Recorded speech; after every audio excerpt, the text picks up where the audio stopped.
Good morning.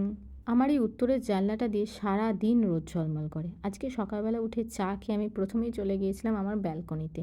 First যখন এই ফ্ল্যাটটা দেখেছিলাম না, এই ব্যালকনিটা দেখে আমার মনে হয়েছিল এই ফ্ল্যাটটাই আমি কিনবো। কারণ এই ব্যালকনিটা ছিল ওপেন ব্যালকনি, যেখানে আমি অনেক গাছ করতে পেরেছি। ছুটির দিন হলে অফিসের টুকিটাকি কাজ নিয়ে বসতেই হয়েছিল, তার সাথে মা দিয়েছিল কাঁচা আমের শরবত। তাড়াতাড়ি স্নান সেরে একটু স্কিন কেয়ার করে আমি আজকে প্ল্যান করেছিলাম একটু পড়তে বসবো। যেরকম ভাবা সেরকমই কাজ পড়তে বসেছিলাম, কিন্তু তারই মাঝে অফিসের কিছু কল আসাতে সেই কাজগুলো নিয়ে আবার বসতে হয়। কিন্তু আলটিমেটলি কাজ কমপ্লিট করে আমি ফাইনালি একটু পড়তে বসেছিলাম।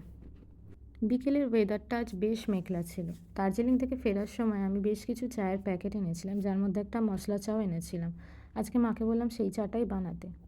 চা খেয়ে নিজের কিছু টুকিটাকি কাজ সেরে আমি রেডি হয়ে পড়েছিলাম, কারণ সন্ধেবেলা আমারই এক দিদির সাথে আমার আজকে একটু বেরোবার কথা ছিল। একটা ইনভিটেশন ছিল, যার জন্য তাড়াতাড়ি একটু হালকা প্রিপেয়ার করে নিজেকে বেরিয়ে পড়েছিলাম ইনভিটেশনটার জন্য।